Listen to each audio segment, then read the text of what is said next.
नमोस्तु महाराज जी, नमोस्तु नमोस्तु नमोस्तु। महाराज जी, मेरे मन में एक शंका है कि हम हर दिन 9 देवता की पूजा करते हैं। इसमें जिन धर्म शब्द का समझ में नहीं आता है, क्या चिन्ह है इसका हम पूजन करने के लिए।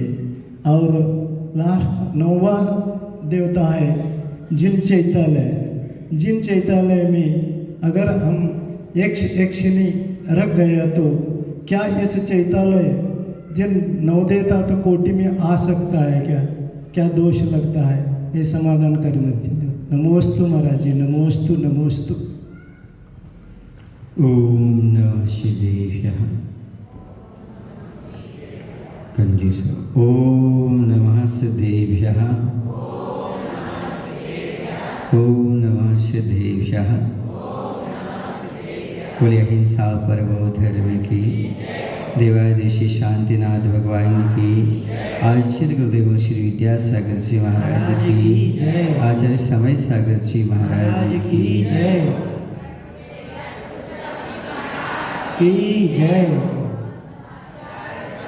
की जय। 9 देवताओं में अरहत सिद्ध आचार्य उपाध्याय साधु परवेष्टि जिन धर्म जिन आगम जिन चैत्र चैत्यालय, ये 9 देवता आते हैं। और 9 देवता में पंच परवेष्टि का आपको परिचय है, 5 परवेष्टि हैं। अब जिन धर्म में किसका प्रतीक है या जिन धर्म में किसे हम माने कि जिन धर्म है, तो आचार्य कहते जो ध्वज होता है ना, ध्वज जिन धर्म का प्रतीक होता है। इसलिए किसी भी अनुष्ठान के पहले ध्वजारोहण होता है। वो ध्वजारोहण का अर्थ है कि जिन धर्म की स्थापना की गई है। ध्वजारोहण करने का अर्थ है जिन धर्म की स्थापना करना। उस ध्वजा से ही हमें जिन धर्म का ज्ञान होता है। इसी ध्वज वंदन करते हैं, ध्वज की पूजन करते हैं और ध्वजारोहण करते हैं, अर्थात वह ध्वज जिन धर्म का प्रतीक हुआ करता है। दूसरी बात है जिन चैत्यालय। जिन चैत्यालय कहते किसे हैं? जिन माने जिनेन्द्र भगवान। चैत्यालय का अर्थ होता है चैत्य धन आलय बराबर चैत्यालय। चैत्य माने प्रतिमा, जिनेन्द्र भगवान की, अनंत भगवान की प्रतिमा। आलय माने घर, जहाँ पर जिनेन्द्र भगवान विराजमान हो उसका नाम जिनालय कहलाता है, जिन चैत्यालय कहलाता है। अब प्रश्न ये उठता है, जब वह जिनालय है तो उसमें अन्य देवी देवताओं की आवश्यकता ही क्यों है? वहाँ उनको विराजमान करने की जरूरत क्या है? जब जैन हो, दिगंबर जैन हो, तो भगवान भी दिगंबर ही होना चाहिए, तभी तो यह पूज्यता होगी। मात्र वीतरागता को ही नमस्कार किया जाता है, दिगंबरत्व को ही नमस्कार किया जा सकता है। जब हम वस्त्रों में भगवान महावीर को विराजमान करके नमस्कार नहीं करते, तो अन्य देवी देवताओं को विराजमान करके हम नमस्कार नहीं कर सकते, क्योंकि हमारे यहाँ व्यक्तित्व की उपासना होती है, व्यक्ति की उपासना नहीं होती। और राग देश की आराधना नहीं होती, वीतरागी की आराधना होती है। जब तक ग्रस्त जीवन में रहते हैं भगवान भी, जब राजपाट में रहते भगवान भी, तो वह प्रतिमा भी हमारे यहाँ विराजमान नहीं की जाती।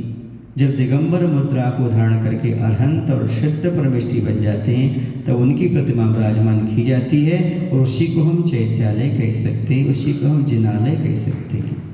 बाकी जिनालय में अब जिनेन्द्र भगवान भी हैं और रागी देशी भी हैं, तो हमें समझ में नहीं आता, फिर उसे जिनालय क्यों लिखते हो, जिन चैत्यालय क्यों लिखते हो? हाँ, ये बात अलग है, आगम में भगवान की यक्ष यक्षिणियों का उल्लेख मिलता है, लेकिन वह दरवाजे पर होना चाहिए, द्वारपाल के रूप में होना चाहिए, क्योंकि यक्ष यक्षिणी द्वारपाल के समान दरवाजे पर खड़े होते हैं, भगवान के समान वेदी पर विराजमान नहीं होते, उनकी वेदी नहीं बनाई जाती। समझ आ रहा ना? चतुर्थ गुण स्थान तक ही उनका स्थान है। वो चतुर्थ गुण स्थान वाले जहाँ बैठते हैं वहाँ बैठा लो, उससे आगे बैठाने की आवश्यकता नहीं, क्योंकि असैमी न वंदे, असैमी की वंदना नहीं की जाती। असैमी पूजनी नहीं होता, चाहे वह देवता हो, चाहे वह मनुष्य हो, कोई भी हो। और यदि आप दिगंबर जैन चैत्यालय के दर्शन करते हो तो दिगंबर मुद्रा के धारी ही भगवान हमारे होना चाहिए, उन्हीं की आराधना होना चाहिए। यदि कई जगह वहाँ पर हैं, अब भगवान भी हैं, अब हम जिनालय को नकार तो सकते नहीं क्योंकि वहाँ पर भगवान भी हैं, लेकिन अन्य भी बिठा रखे आपने, तो क्या कहें आपके लिए?